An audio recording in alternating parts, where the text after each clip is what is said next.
In the early 2000s, ancient history, Major League Baseball started a new advertising campaign nationwide, 2003, 2004.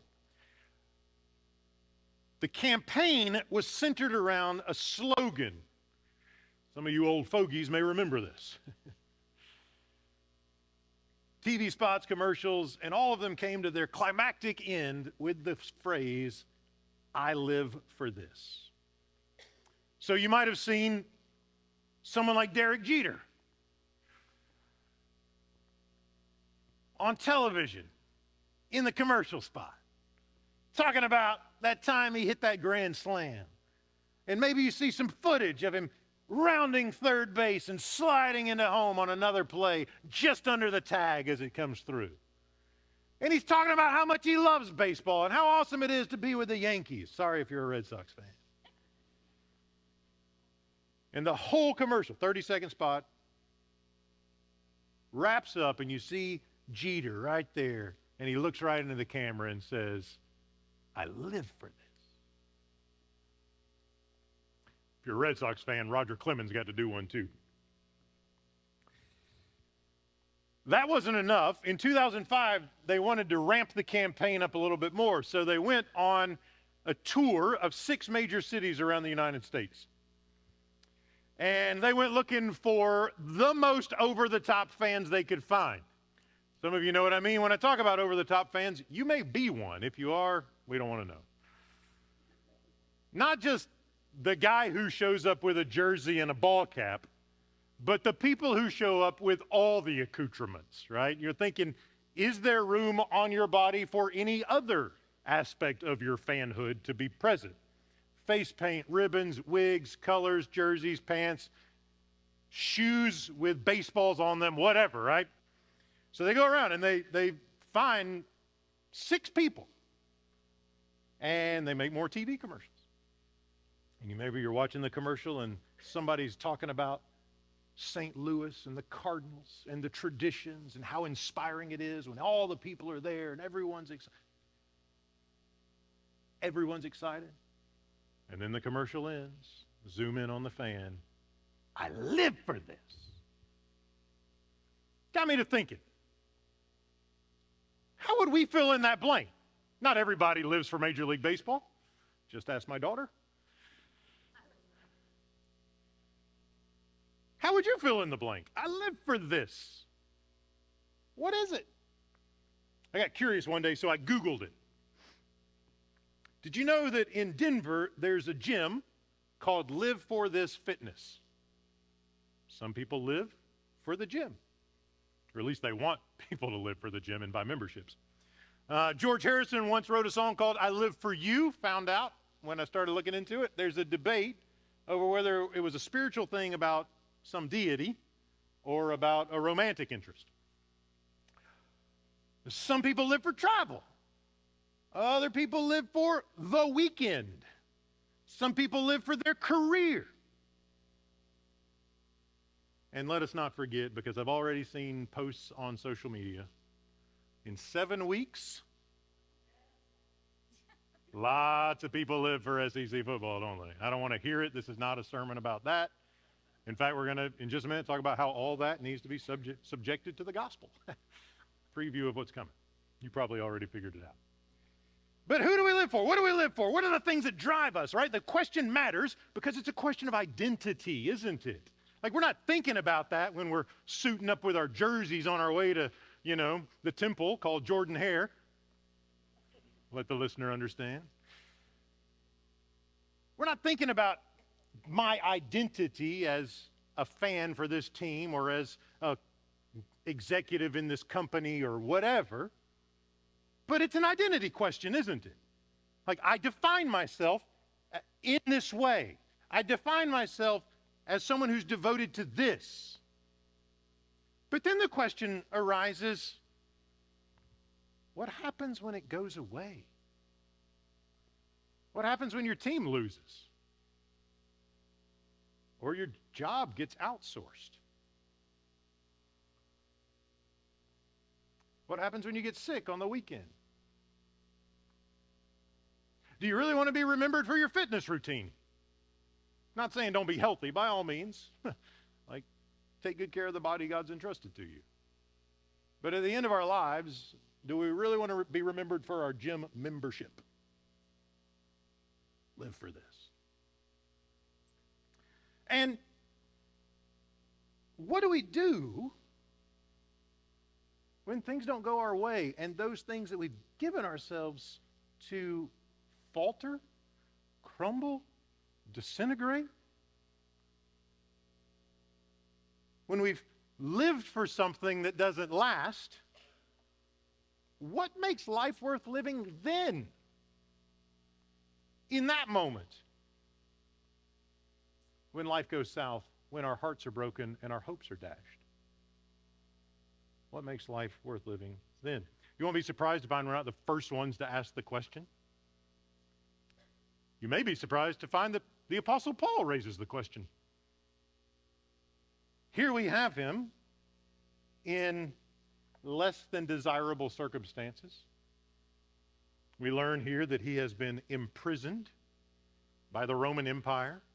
Scholars debate which one of he was imprisoned several times. We don't know exactly which one this is. A lot of folks have their hypothesis. It's a little bit beside the point for what we're doing.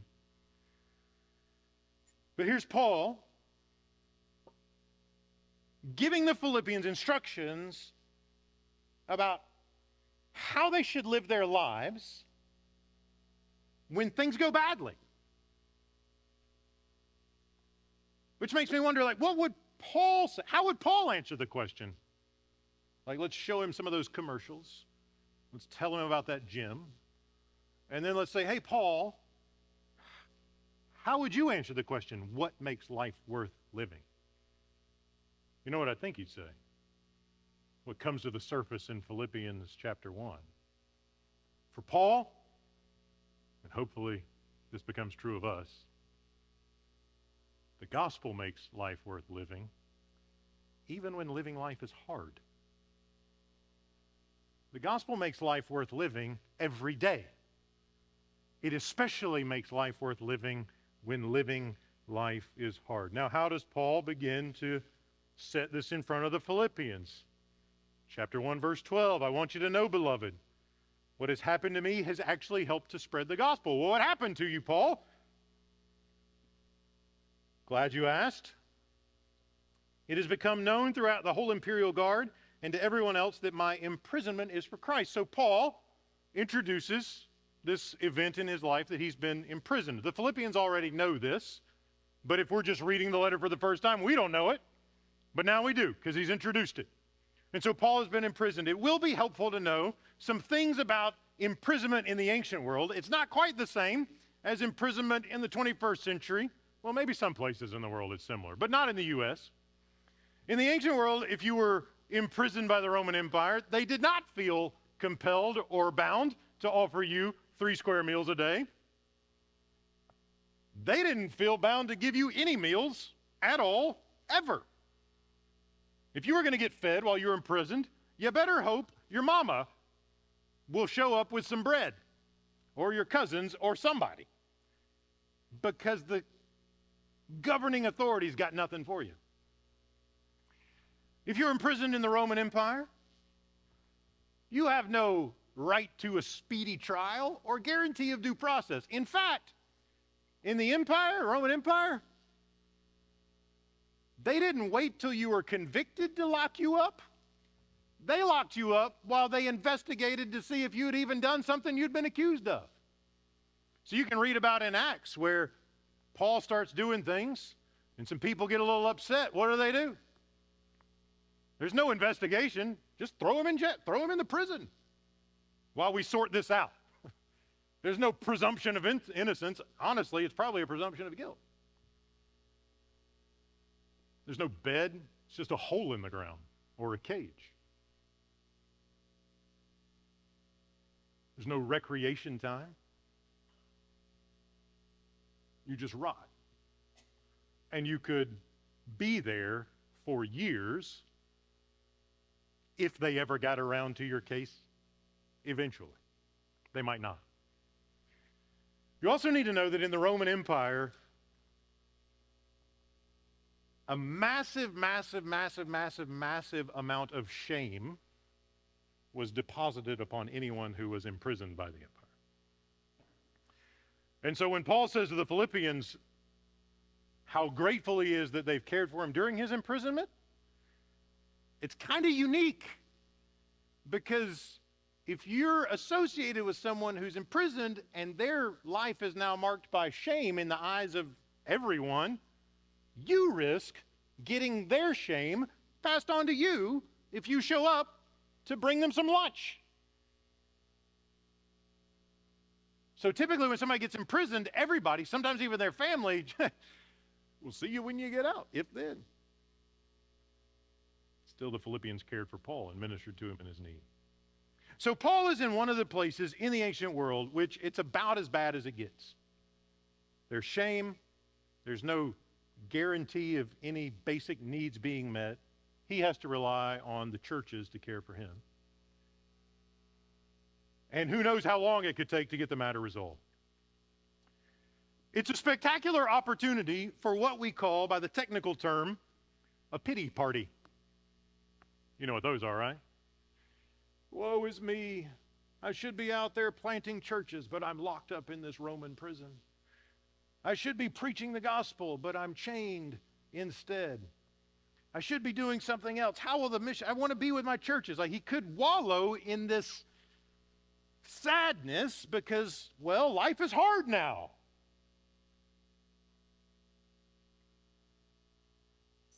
He could pity himself. He can make excuses. Well, I can't do my gospel work if I'm locked up in a cell. But that's not what he does, is it?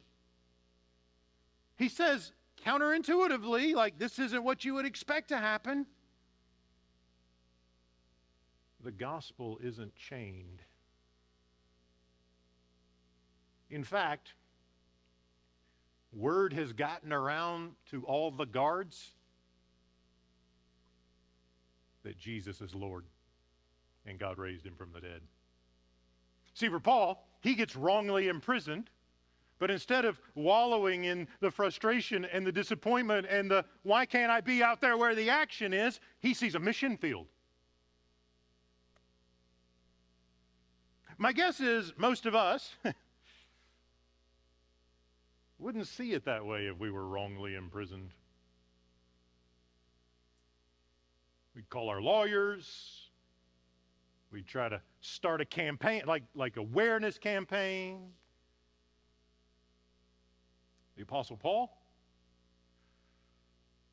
sees a mission field. If I'm going to get locked up for preaching the gospel, you better believe the prison guards are going to know about Jesus. Why does he take that posture? Because for Paul, the gospel makes his life worth living, regardless of the circumstances. He is engaged and he rejoices.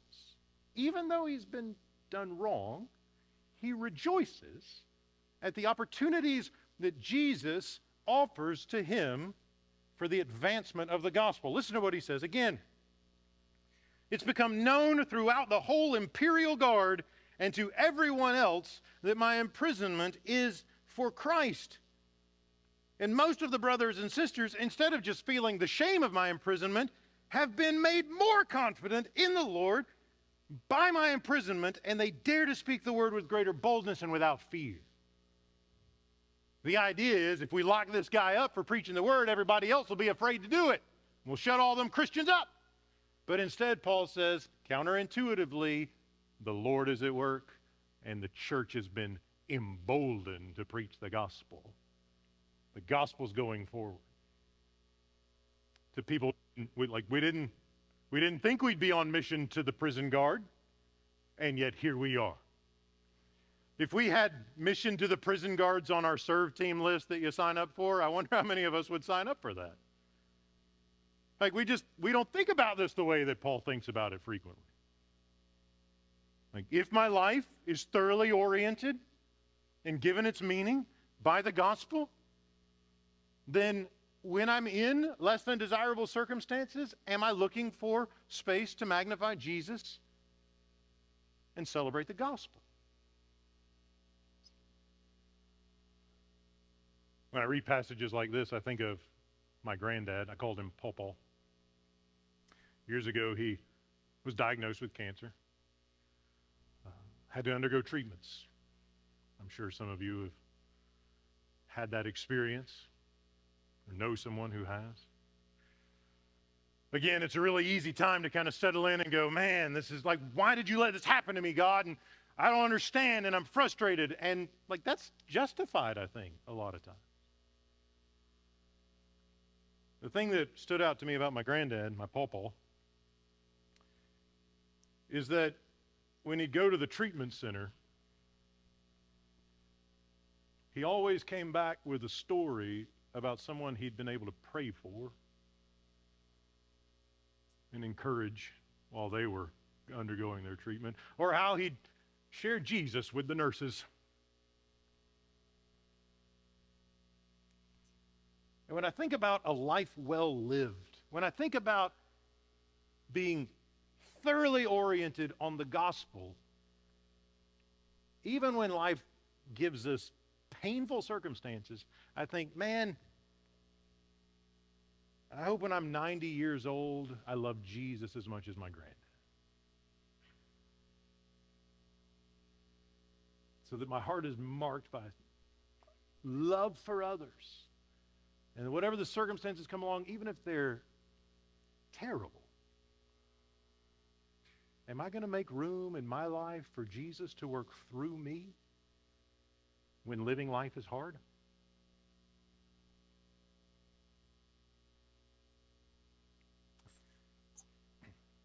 That's not to belittle our suffering, not even remotely. In fact, the reality is the gospel of God showing up in Jesus is the only thing that gives meaning to our suffering.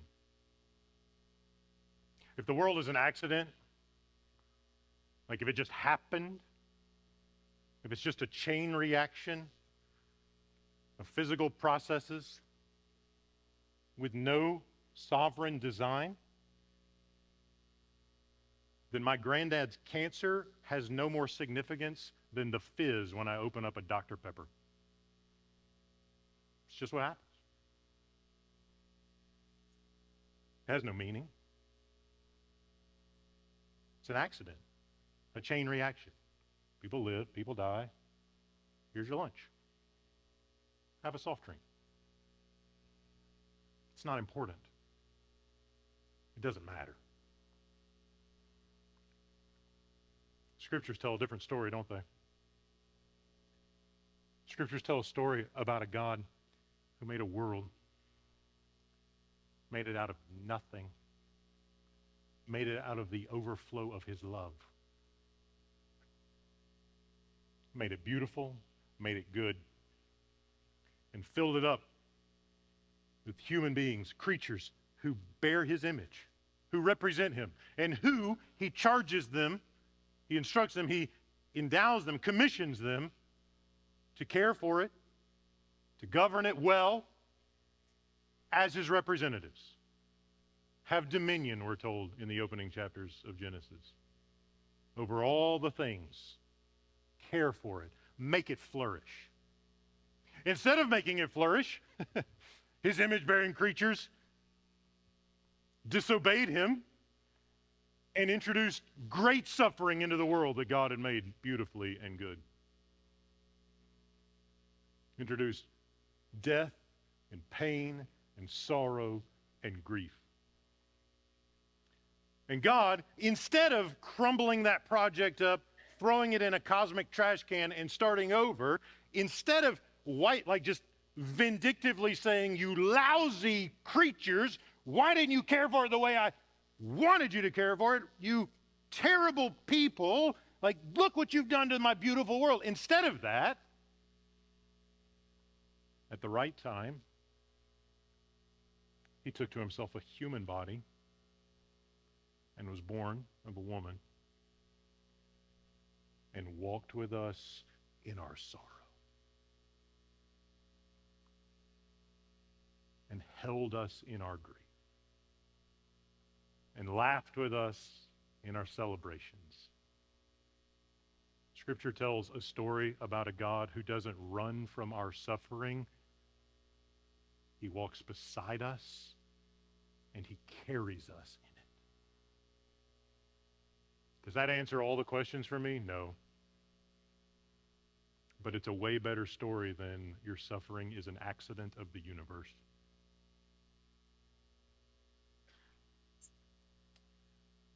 I lost my dad to death when I was 10 years old. His birthday was yesterday. It's been over 30 years now. And the doctors told us when he died that even if the paramedics had been there with the paddles, it wouldn't have done any good. Cardiac arrest. His brain just stopped telling his heart to beat.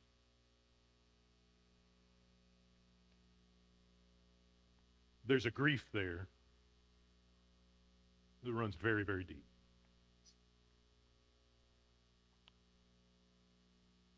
And some of the most meaningful words in Scripture for me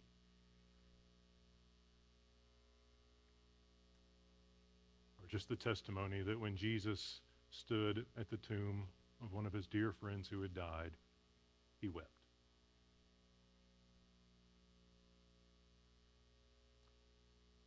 My grief isn't an accident of history, not even history, just an accident of the universe.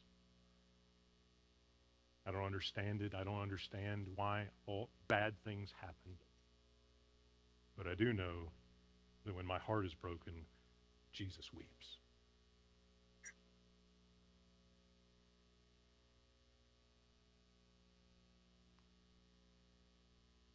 I do know that when we suffer,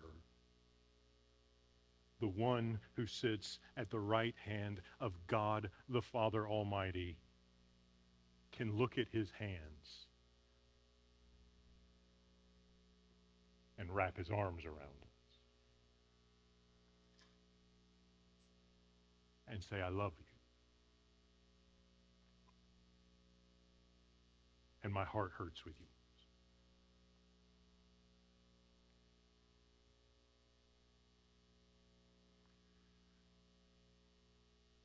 Life is hard.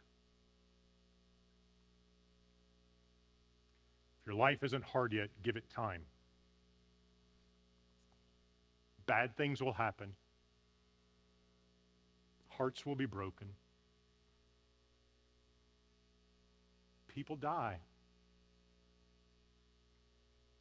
In the midst of that,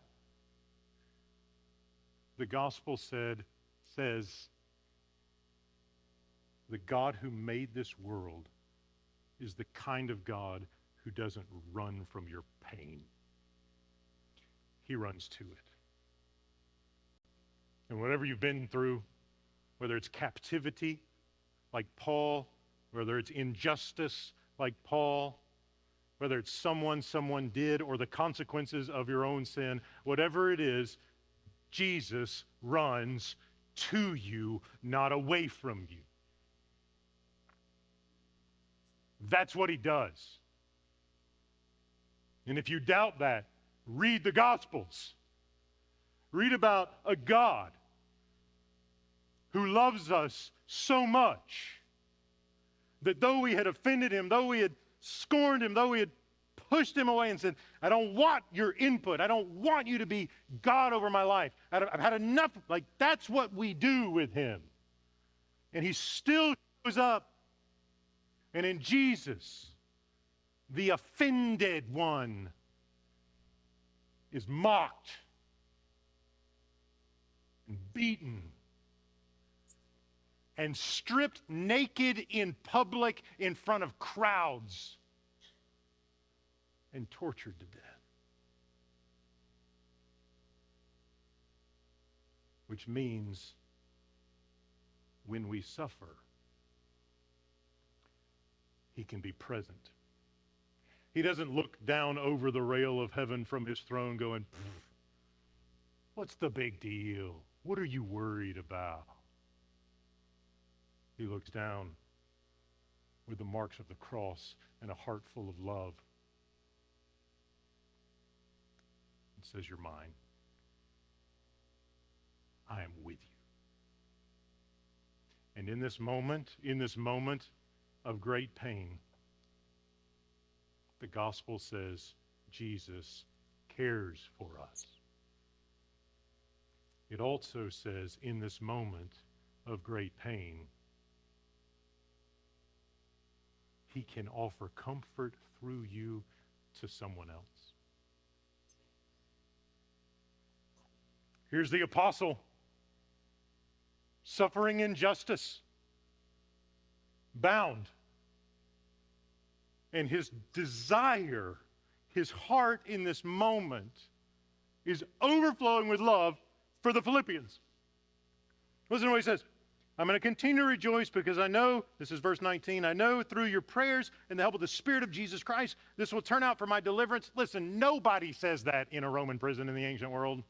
Like nobody says, would I rather be set free or would I rather go to trial? And, I hope that I honor Jesus. And, I'm not pretty sure, the sovereign God is going to release me from prison. Like, if you're locked up in the Roman Empire, Caesar is the sovereign and he kills you if he wants to. That's how it works. But for Paul understands that King Jesus is sovereign over the empire, over Caesar. Jesus calls the shots. And he has the opportunity to testify to the beauty of the gospel of the Lord Jesus Christ in front of the most powerful people in the world at the time. And he's not going to miss that opportunity. So Paul says, pray for me that I'll be faithful when that moment comes. And because of your love for me, that mutual self-giving love, I'm confident that the Lord is going to bring me to a place where we can be together again. And I can minister to you and care for you. If he doesn't, if my life ends in this prison, Paul says, I'm closer to Jesus. That's okay. For Paul, living or dying, I belong to Jesus. Joy or suffering, my life is his. He gives it meaning regardless of my circumstances. And so he can talk about being present with Jesus. Like if I die, I'll be present with Jesus. And the reality is most people who wind up in a Roman prison would probably just rather die. Paul believes that if that happens, he's with the Lord, he's in closer proximity to Jesus. That's great. Interestingly, this comes as a surprise to a lot of people. The going to be with Jesus when he dies part isn't a major theme in Paul's letters. It only shows up here and in 2 Corinthians 4 and 5. You know what Paul says a lot about? The resurrection of the body. We said it in the Creed. And in the end of chapter 3, the beginning of chapter 4, he's going to talk about the day when Jesus comes back and takes Paul's body. If he's still alive, it'll be a living body. If he's already dead, it'll be a dead body in the grave. And transforms it to share his glory. He says, one day Jesus is going to take my humble body with its chains and scars and all these. He's going to transform it to be like his glorious body. And that's the day that he'll bring heaven to earth. Your kingdom come, your will be done on earth as in heaven. So Jesus says, whatever happens, Jesus is in control. Jesus will bring life. Even if I die, I have glory in my future. I want to come to you and care for you and be a pastor to you.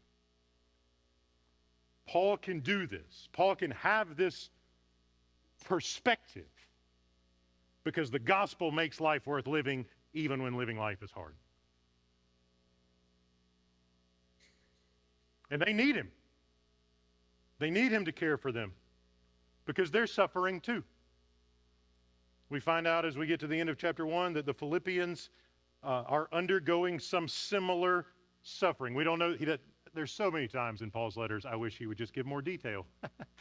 It would make my job way easier if he would just say more about some of these things, like what sort of suffering, what's happening, who's doing what's going on. But there are two problems in Philippi. Number one, they're getting some kind of pressure from the outside, whether that's, sideways glances or somebody like throwing something at them in the marketplace, or maybe sometimes if you decided to stop going to pagan to worshiping Roman deities, like the trade guilds where you got your supplies for your business, were also the temples where you worship people like Zeus or Mars or whoever. And if you didn't go, guess what you couldn't get? The stuff that you need, the supplies to run your business. And so not worshiping in pagan temples might mean like not getting the stuff you sell to people to put food on the table. Maybe it's that kind of thing. It's not super clear. Whatever it is, they're feeling the pressure. We're going to find out later on in the letter. We get a hint about it here. You notice all that language where Paul says, I want you to be one, I want to strive together in unity. I want you to be one mind, one spirit. We're going to find out later, there's a conflict in Philippi. A couple of the leaders are having a spat of some sort. It doesn't look like it's super developed yet, but I think Paul's trying to, as we say sometimes, nip it in the bud before it gets bad. Because if you're getting pressure from the outside and there's conflict in the inside, you can get into a cycle where that just gets worse and worse and worse and worse. Right? If you're getting pressure from the outside and so, like, obviously shouldn't have done that, and it's your fault. Like, they're treating us this way, and it's just getting bad. And you got a recipe for a split church that just disintegrates under the pressure from the outside, the persecution. And so Paul says, look, times are hard, life is hard, but that doesn't mean you back off from Jesus. That means you lean into Jesus. The gospel makes life, even when your life is hard. The gospel makes life worth living when you're being persecuted for Jesus' sake. The gospel makes life worth living when you're in a conflict at church. The gospel makes life worth living no matter the circumstances. And anytime you put yourself where you live for this and it's something other than Jesus and his gospel, you are in a position to be disappointed. Those things will fail you. Your team will lose eventually. And let me just say this. I have met people who, their team loses and, they go into depression for weeks. And I'm thinking, really? Let me talk to you about my former student in India who's a pastor there. And one day he was taking an online class, because he's in India, I'm in the U.S. It's a preaching class. Students would preach their sermons, upload them to YouTube, all over the country, all over the world, and give each other feedback, and I would grade their sermons. So this one student, he's a pastor in India, really good student. I go a few weeks without hearing from him. He misses some assignments. He never misses assignments. They're always turned in right on time. 2 weeks go by, I haven't heard from him. So I shoot him an email. Hey, man, hadn't heard from you. Everything okay? What's going on? Where's your where's your sermon? A few days go by, I finally hear back from him. Professor, I'm so sorry. I didn't get my assignment in on time. You see, a few weeks ago, we heard, this is India, that the persecution in our region, in our village, was on the rise, and so we had to take all the Christians and flee our village overnight in the dark of night.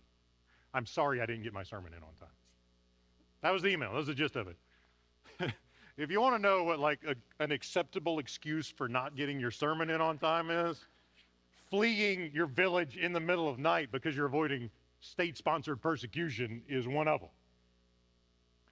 But I want to introduce the guy who can't stand it for his team to lose to my student in India and say, priorities, people.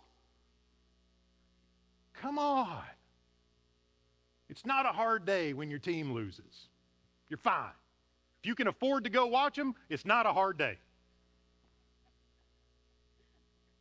You got to run for your life in the middle of the night so the flock that you shepherd as disciples of Jesus doesn't wind up in prison. You'll find out what a gospel-oriented life looks like. And the job of the Philippians, Paul is the guy who's in prison, the job of the church is to support him. One of my favorite things about Christ Church is the way we're plugged in around the world to support churches where it's a lot harder to be a Christian than it is here. A lot harder. Good. That's the partnership of the gospel. And if we keep our focus, if the gospel is what makes life worth living for us, when it does get hard, we'll be in a position to be faithful.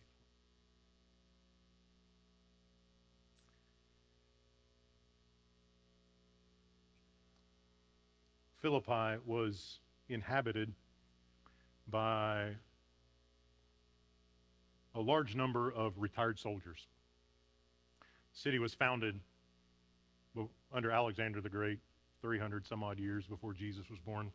It was destroyed at some point, and Caesar Augustus, before he was Caesar, rebuilt it, named it Philippi. He needed something to do with all his soldiers who were taking over the world for him. So he gave them some land around Philippi and a pension. And so you can imagine that in Philippi there was an extra hefty sense of devotion to the empire, what we might call nationalism, that kind of civic allegiance. And so when Paul tells them, live your life in a manner worthy of the gospel, good times, bad times, when things are going well, or when living life is hard, he actually uses a word that they would have associated with their civic allegiance in Greek. Live as a citizen of the Roman Empire in a worthy manner. That's what the soldiers would have had hammered into them their whole lives, which means you die for the empire in battle. When Paul writes this letter, he uses that same language, but he doesn't attach it to the empire, he attaches it to the gospel. You live your life as a citizen of the kingdom of God with unswerving allegiance to Jesus and his gospel. And when you do, you'll be faithful in that church conflict. You'll be faithful when living life is hard, when the pressure is on. He works his way through. I'll know that you're standing firm in one spirit, striving side by side with one mind for the faith of the gospel. The way those soldiers, those retired soldiers would have heard that, they would have remembered. Yeah, we remember when we were on the battlefield and the enemy army's archers were shooting arrows at us, because that's how it starts, you know, when you're foot soldiers and you've got a spear, your archers go first. And if you're going to be protected in that, you've got to put your shields up, and they've got to overlap a little bit with the person next to you. Now, here's the thing. When you're getting shot and you've got your shields up, if you want to move, what do you got to do? You got to move the same distance as the next guy and the same direction. No matter how rocky the terrain is, or no matter how much enemy fire you're taking. Because if you break the shield, somebody's going to get hit, they're going to go down, and that hole is just going to get bigger and bigger, and you'll all be dead before you're in a spear's reach. The Roman army, actually I didn't know this, somebody after the first service came up and told me, the Roman soldiers were better at this than anybody and could move over uneven rocky ground without ever letting a hole in the big shield. Paul says, the seriousness with which you take that, you come to the gospel. One mind, one spirit, lockstep. You commit to each other as Jesus has brought you into a covenant with himself and with one another. The thing that drives that, the thing that's central to that, you know what it is, it's the gospel. And if the Lord who is proclaimed through the gospel has your allegiance, your life will be worthy of it. Your life will commend the gospel. So we're back where we started, aren't we? What makes my life worth living?